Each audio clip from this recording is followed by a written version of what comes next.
You know, a whole lot more fun to have pads on, you know, and see some things. Thought we had a really physical inside drill.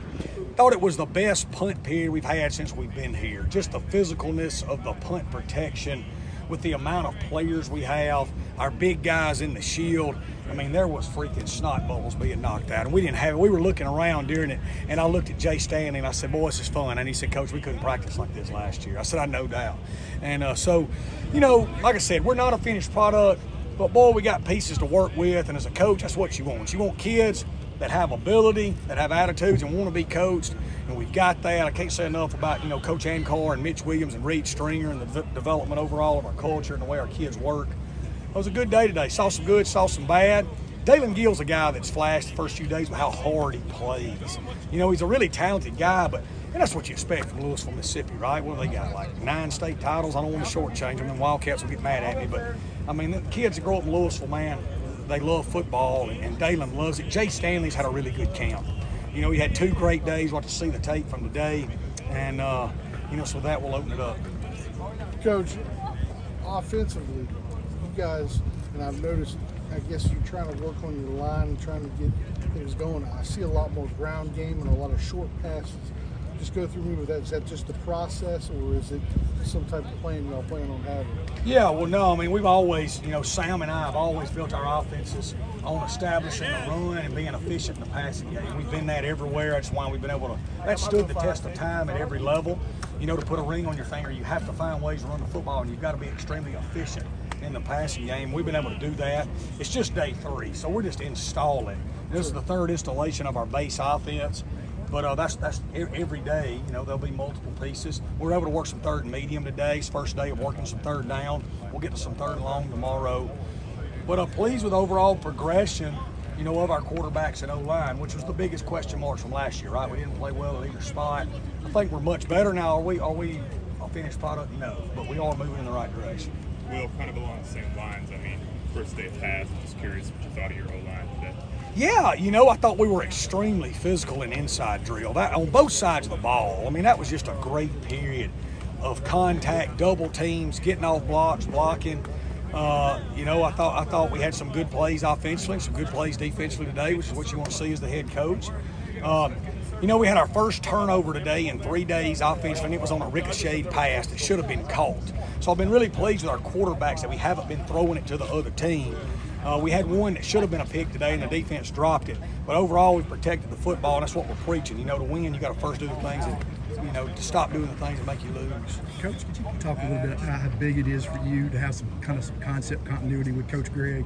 Oh, it's huge, man. It's huge. I mean, Sam Gregg, you know, man, if first off, he's a great coach and a great teacher, or we wouldn't have made it this long together. We both love football.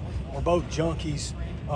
But, man, Sam Gregg is just a loyal dude. Like, he understands that the #1 job of an assistant coach is to make the head coach's job easier. Like, that's your #1 job, and I tried to always do that when I was an assistant coach. And he does that every day, and I thank the good Lord he's with us. Coach, could you just talk about some of the young guys? I saw Keon Clay kind of flash right there at the end. Could you just highlight him and some of the other young guys that kind of caught you, you know? Yeah, we've recruited well. You know, Kenyon's going to be a really good player. Davis Dalton flashed yesterday. Ty Mims has flashed all summer and yesterday. The 2 Barnes twins are playing really well up front. Will Saxton's going to be a good player. DJ Burgess is going to be a phenomenal player down the road. He's a young kid, still just 17 years old, was the 5A player of the year, played for Michael Fair at Lafayette County.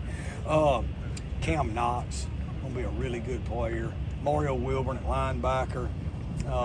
You know, Jordan Martin from Lake Cormorant, played for Nick Nestor. He's got a lot of speed at the secondary back there. So I hope I didn't leave anybody out because, you know, man, we signed a really good class, and they're all showing signs. You know, how much are they going to play? It'll depend on them, #1, and the older guys in front of them, #2. But, boy, they're talented. They're all going to be good pieces. Coach, I saw you guys had a really productive special teams session, especially defensively. Y'all blocked a lot of field goals, you know, Yeah. attempted. Just talking about that, you know.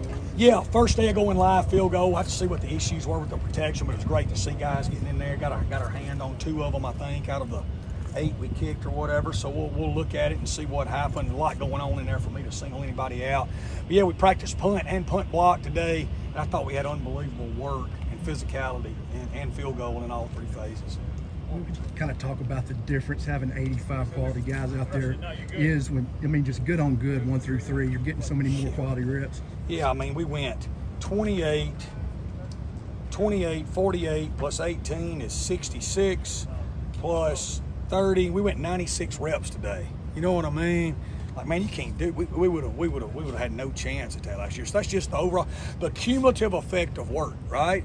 Well, we're getting more work done with more kids, so more people are getting incrementally better over time, and that's huge, you know. And so, like I said, the overall health and well-being of the program and able to function like a real program has been fixed. Now we're young. We got some guys that haven't played at Southern Miss. We got to put it all together and do those things, but we fixed the foundation. You know what I mean? As far as the roster, academically, culturally, how we treat people, like those things are in place, and we're winning in those areas. Now we got to win on the field. I understand that. Will, I haven't seen Calvin McMillan able to do much so far. What's his outlook here? Yeah, so Calvin's got a chip bone in his hand. He got some pins in it. Those will be getting out soon, and he'll be back in full gear. He practices every day. He just can't go contact. He had a really good spring, got better. He's really matured as a human being. Proud of him for that. Got a great mom and daddy from Houston, Mississippi. Played for old Ty Harden, who's a real tough guy, man. I recruited Ty back in the day. And Calvin's going to be a really good player. He keeps maturing, and he's got a lot of talent. He should be cleared here in the next few days or so. Anything else?